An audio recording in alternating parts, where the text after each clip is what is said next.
ಅಡಿಕೆ ತೋಟದಲ್ಲಿ ಬಂದಿದ್ದೇವೆ. ಈ ಅಡಿಕೆ ತೋಟದಲ್ಲಿ ಮತ್ತು 1 ಎಕರೆಗೆ ಎಷ್ಟು ಸಸಿ ಹಾಕಿದ್ದಾರೆ ಮತ್ತು ಮಿಶ್ರ ಬೇಸಾಯ ಕೂಡ ಮಾಡಿದ್ದಾರೆ.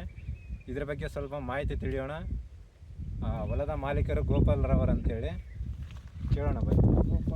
ಗೋಪಾಲ ಕೂಡ ನೀನು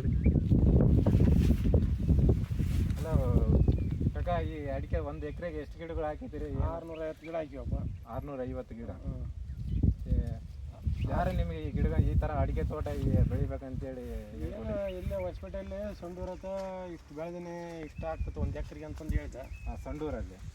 ಸಂಡೂರೆಲ್ಲ ಹೊಸಪೇಟೆ ಬಸ್ ಸ್ಟ್ಯಾಂಡಾಗ. ಬಸ್ ಸ್ಟ್ಯಾಂಡಲ್ಲಿ? ಹೊಸಪೇಟೆ ಸಂಡೂರವ್ರು ಬಂದು ಕೂಡ ಅದು ಹೇಳಿದೆ. ನಾನೀಗ ಕೂಡ ನಾವು ಗಿಡ ನೋಡೋಣ, ವರ್ಷ ಅಲ್ಲಿನ ಕಿತ್ತದು ವರ್ಷಕ್ಕೆ 3 ಸಲ 4 ಸಲ ಕಿತ್ತದು ಇಡೋದು ಏನು ಮಾಡ್ಬೇಕು ಇದು ಅಂತಂದು ನಾನು ಇವು ಅಡಿಕೆ ಗಿಡ ತಂದು ಇಟ್ಟೀನಿ.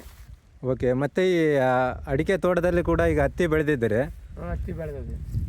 ಮಿಶ್ರ ಬೇಸಾಯದ ಅಡಿಕೆ ಗಿಡಕ್ಕೆ ಹಾನಿಗೀನಿ ಏನು ಏನೇನಾಗುತ್ತೆ ಅಂತ ಅವರು ಸಂಡೂರ ಸಸಿ ಕೊಟ್ಟರು ಹೇಳಿದ್ರು. ಅದ್ರಾಗ ನಾವು ಅವರಂತೆ ಮತ್ತು ನಾವು ಅವ್ರು ಮೆಕ್ಕೆಜೋಳ ಬಿತ್ತಾರಂತೆ. ನಾವು ಇದನ್ನು ನೋಡೋಕೆ ನಾವು ಮೆಕ್ಕೆಜೋಳ ಬಿತ್ತಿಲ್ಲ, ಉದಾಸ್ ಮೆಣಸಿನ ಗಿಡ ಇಟ್ಟಿದ್ವಿ. ಬ್ಯಾಸಿಗೆಯಲ್ಲಿ ನವಣೆ ಬಿತ್ತಿದ್ವಿ. ಇವಾಗ ಹತ್ತಿ ಇಟ್ಟಿದ್ವಿ. ಹತ್ತಿ ಇಟ್ಟಿದ್ದೀರಿ? ಈಗ ಒಟ್ಟು 1 ಎಕರೆಗೆ ಎಷ್ಟು ಅಡಿಕೆ ಗಿಡಗಳು ಬಿಟ್ಟು? 650 ಅದಾವೆ. 650 ಸಸಿ ಈಗ ಆಲ್ರೆಡಿ ಅದಾವೆ. ಏನಾದರೂ ಅಡಿಕೆ ಗಿಡಗಳಿಗೆ ರೋಗ ಮತ್ತು ಏನಾದರೂ?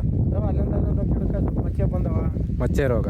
ಮಚ್ಚೆ ಅವು ಹತ್ತಿಗೆ ಎಣ್ಣೆ ಹೊಡೆದು ಅದು ಹೊಡೆದ್ಬಿಟ್ಟಿನಿ. ಹತ್ತಿಗೆ ಗೊಬ್ಬರ ಹಾಕೋದು ಹಾಕಿನಿ. ಇನ್ನೇನು ಬೇರೆ ಏನೂ ಕೊಟ್ಟಿಲ್ಲ. ನಿಮಗೆ ಕೃಷಿ ಇಲಾಖೆಯಿಂದ ಏನಾದರೂ ಇದ್ರ ಬಗ್ಗೆ ತರಬೇತಿ ಏನಾದರೂ ತಗೊಂಡಿದ್ದೀರಾ? ಹೋಗಿದ್ವಿ. ಅವ್ರು ಇದಕ್ಕೆ ನಾವು ಅಡಿಕೆ ಗಿಡಕ್ಕೆ ನಾವು ಏನು ಕೊಡೋದಿಲ್ಲ ಅಂತ ಹೇಳಿದ್ರು. ಏನು ಕೊಡೋದಿಲ್ಲ ಅಂತ ಹೇಳಿ? ಕೊಡೋದಿಲ್ಲ, ಅದಕ್ಕಿಲ್ಲ ನಮ್ಮ ಇದ್ರಾಗ ಅಂತಂದು. ಇನ್ನು ಬೇರೆ ಏನೋ ನೀನು ಬೇವಿನ ಗಿಡ ಇಡು, ಅಂಬೆ ಗಿಡ ಇಡು, ನೀನು ಆ ಜಾಲಿ ಗಿಡ ಇಡೋ ಕೊಡ್ತೀವಿ, ಈ ಅಡಿಕೆ ಗಿಡಕ್ಕೆ ಮಾತ್ರ ಕೊಡೋದಿಲ್ಲ ಅಂದ್ರೆ ಅದಕ್ಕೆ ನಾನು ತಿರುಗಿ ನೋಡಲಿಲ್ಲ. ಏನೋ ಸೌಕರ್ಯಗಳು ಇದಕ್ಕೆ ಅಂತ ಹೇಳಿದ್ರು ಅವ್ರು ಕಡ್ಡಾಯವಾಗಿ. ಮತ್ತು ಹೋಗ್ಬಾರ್ದು ನಾನು ಅಲ್ಲಿಗೆ ಅಂತಂದು ಹೋಗ್ಲಿಲ್ಲ. ಇನ್ನು ಬೇರೆ ಯಾವ್ದನ ಹಣ್ಣಿನ ಗಿಡ ಇಡು, ಯಾವ್ದನ ಇಡು ಕೊಡ್ತು ಅಂತಂದ್ರೆ. ಓಕೆ. ಅಲ್ಲ, ನೀವು ಈ ಅಡಿಕೆ ತೋಟಗಳನ್ನು ಬೆಳೆದಿದ್ದೀರಲ್ಲ, ಇದರ ಮಧ್ಯೆ ಮಿಶ್ರ ಬೇಸಾಯ ಬೆಳೆದ್ರಿಂದ ಅಡಿಕೆ ತೋಟಕ್ಕೆ ಏನಾದರೂ ಹಾನಿಗಾರ ಆಗುತ್ತಾ ಅಂತ ಯಾರ ಬಗ್ಗೆ ಆದ್ರೆ ವಿಚಾರಣೆ ಮಾಡಿದ್ವಿ? ಹೇಳಿದ್ವಿ, ಏನಾಗೋದಿಲ್ಲ ಅಂತಂದು ಹೇಳ್ಯಾರ ಸಂಡೂರಾಗೆ. ಸಂಡೂರಲ್ಲಿ? ಸಂಡೂರ ಹೇಳಿದಕ್ಕೆ ನಾನು ಅದು ಏನು ತಲೆ ಕೆಡ್ಕೊಂಡಿಲ್ಲ. ಓಕೆ. ಒಟ್ಟು ಸಂಡೂರಲ್ಲಿ ಒಬ್ಬ ವ್ಯಕ್ತಿಯಿಂದ ಮಾಹಿತಿ ತಗೊಂಡು ಈ ಥರ ಅಡಿಕೆ ತೋಟ ಮಾಡಿದ್ದೀರಿ? ಹೇಳಿರೋದ ಬೇರೆ, ಸಸಿ ಕೊಟ್ಟಿರೋದು ಬೇರೆ. ಒಂದು ಸಸಿಯ ಬೆಲೆ ಎಷ್ಟು? 40 ರೂಪಾಯಿ. 40 ರೂಪಾಯಿಗೆ ಒಂದು ಗಿಡ ತಗೊಂಡು ಬಂದಿದ್ದೀರಿ? ಓಕೆ. ಒಂದು ಗಿಡ 40 ರೂಪಾಯಿ.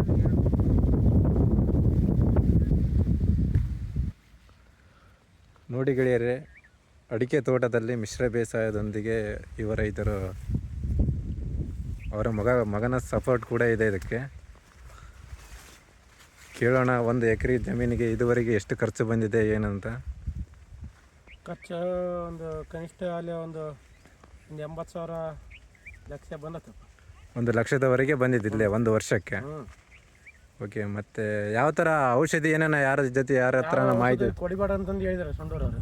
ಯಾವುದೇ ಔಷಧಿ ಏನು ಹೊಡಿಬೇಡ, ಯಾವಾಗನ ಯಾವ ಮನಕೊಟ್ಟಪ್ಪಾಸು ಯಾಗನ ಸ್ವಲ್ಪ ಫ್ರೈ ಮಾಡ್ಬೋದು, ಬೇವಿನ ಎಣ್ಣೆ ಹೊಡಿಬೋದು ಅಂತ ಹೇಳಿದ್ರು. ಹೊಡಿದಿಲ್ಲ ಅಂತ ಬೇವಿನ ಎಣ್ಣೆನ ಅದು ಯಾವುದು ತಂದು ಹೊಡಿದಿಲ್ಲ. ಸಮೃದ್ಧಿ ಬೇವಿನ ಎಣ್ಣೆ ಹಿಂಡಿ ಹಾಕ್ಬೇಕು ಅಂತಂದು ಹೇಳಿದ್ರು. ಕುರಿ ಗೊಬ್ಬರ ಹಾಕಿನಿ, ಕೋಳಿ ಗೊಬ್ಬರ ಹಾಕಿನಿ ಅಂತಂದು ಅದನ್ನ ಯಾವುದೋ ತಂದೆ. ನಿಮ್ಮ ಅನಿಸಿಕೆ 1 ವರ್ಷದ ಒಳಗೆ ಗಿಡಗಳು ಏಳಿಗೆ ಮತ್ತು ಎತ್ತರ ಏನಾಗಿದೆ? ಆಗ್ಯಾವ. ಎಷ್ಟು? ಯಾವ ಇಲ್ಲಿ ಈ ಸಸಿ ಐತೆ ನೋಡಿ, ಈ ಸಸಿ ಇದ್ದಾಗ ಇಟ್ಟಿದ್ವಿ. ಈ ಥರ ಇದ್ದವು? ಈ ಥರ ಆ ಥರ ಅದಕ್ಕಿನ್ನ ಸಣ್ಣವಾಗಿದ್ದು ಮತ್ತು ಎಲ್ಲ ಆಗ್ಯಾವಲ್ಲ. ಹಂಗೆ ಆಗ್ಯಾವ. ಕೆಲವು ಇನ್ನೂ ಆಳ್ತಿಗೆ ಅದಾವ, ಕೆಲವು ಹಂಗೆ ಇದ್ದಕ್ಕಿದ್ದಂಗೆ ಒಣಗ್ಯಾವ. ಅಲ್ಕಾಕ, ನೀವು 1 ವರ್ಷದೊಳಗೆ ಎಷ್ಟು ಬೆಳೆ ತೆಗೆದಿದ್ರಿ ಇದ್ರಿ ಮಿಶ್ರ ಬೇಸಾಯದ? 3 ಬೆಳೆ. 3 ಬೆಳೆ ತೆಗೆದ್ರಿ. ಯಾವ್ಯಾವ ಬೆಳೆ? ಫಸ್ಟ್ ಮೆಣಸಿನ ಗಿಡ. ಮೆಣಸಿನ ಗಿಡ ಫಸ್ಟು? ಅದರಲ್ಲಿ ಮೆಣಸಿನ ಗಿಡದಲ್ಲಿ ಎಷ್ಟು ಲಾಭ ತಗೊಂಡಿದ್ದೀರಿ? ಇಲ್ಲ ಸರ್, ಭಾಳ ಲಾಭ ಬರಲ್ಲ. ಅದು ಗಿಡ ಬೇಸ್ ಬೆಳೆದಿದ್ದು. ಕಾಪು ಯಾವ ಮಿಡ್ತಿ ಯಾವ ಮೆಣಸಿನಂತ ಹುಳ ಬಂದು ಕಾಪು ಬರಲಿಲ್ಲ ಅದು. ಕಾಪರ್. ನಿಮ್ಮ ಅನಿಸಿಕೆ ಇಷ್ಟಂತ ಅಮೌಂಟ್ ಇರ್ತದಲ್ಲ, ಅಮೌಂಟ್ ಭಾಳ ಕಡಿಮೆ ಆಯಿತು. ಕಡಿಮೆ ಆಗಿದೆ ಒಟ್ಟು ಆ ಖರ್ಚಿಗೆ ಅದಕ್ಕೆ ಅದಕ್ಕೆ ಅಲ್ಲಿಗೆ ಸರಿ ಸರಿ ಆಗಿದೆ. ಅಂದ್ಕೊಂಡಿದ್ವಿ. ಓಕೆ, ಎರಡನೇ ಬೆಳೆ ಏನು ಮಾಡಿದ್ರಿ? ಎರಡನೇ ಬೆಳೆ ನವಣೆ ಬಿತ್ತಿದ್ವಿ. ನವಣೆ, ಅದು ಲಾಭ ಆಗಿದೆ. ಹೌದಾ, ಮತ್ತು ಅಷ್ಟು ನೀರು ಸ್ವಲ್ಪ ಕಡಿಮೆ ಆಯ್ತು. ಹಾಂ, ಅದು ಇವಾಗ ಈ ಹತ್ತಿ ಇಟ್ಟಲ್ಲದ ಗಿಡಗಳು ಬದಲಾಗ್ಬಿಟ್ಟು. ಓಕೆ. ನವಣೆ ತೆಗೆದಲ್ಲದ ಹಾಂ, ಆಗಲ್ಲದೆ ಬದಲಾದು. ಕುರಿ ಗೊಬ್ಬರ ಉಗ್ಗಿಬಿಟ್ನಿ ಹಂಗೆ ಕೆಳಗೆ. ಓಕೆ. ಟಿಲ್ಲರ್ ಹೊಡಿಸಿ ರೂಟ್ ಹೊಡಿಸ್ಬಿಟ್ಟು ಆಗಲ್ಲದ ಗಿಡಗಳು ಬದಲಾದು. ನೋಡಿ ಗೆಳೆಯರೇ, ಮಿಶ್ರ ಬೇಸಾಯದಲ್ಲಿ ಹತ್ತಿ ಮತ್ತು ಅಡಿಕೆ ತೋಟದಲ್ಲಿ ಬದನೆಕಾಯಿ ಗಿಡಗಳನ್ನು ಕೂಡ ಹಚ್ಚಿದ್ದಾರೆ. ಮತ್ತು ಇವರು ಮುಂದಿನ ದಿನಗಳಲ್ಲಿ ಮತ್ತೆ ಯಾವ ಥರ ಬೆಳೆಗಳನ್ನು ಬೆಳೀತಾರೆ ಅಂತ ಕೇಳೋಣ ಬನ್ನಿ. ನಾವು ಈಗ ಬದನೆ ಗಿಡ ಇಟ್ಟಿವ, ಬದನೆ ಗಿಡ ಮತ್ತು ಈಗ ನೆಕ್ಸ್ಟು ಈರುಳ್ಳಿ ಉಗ್ಬೇಕಂತ ಮಾಡಿದ್ವಿ. ಈಗ ಮತ್ತು ಇದರಲ್ಲೇ ಈ ಅಡಿಕೆ ತೋಟದ ಮಧ್ಯದಲ್ಲೇ ಈರುಳ್ಳಿಯನ್ನು ಬೆಳಿತೀರಿ.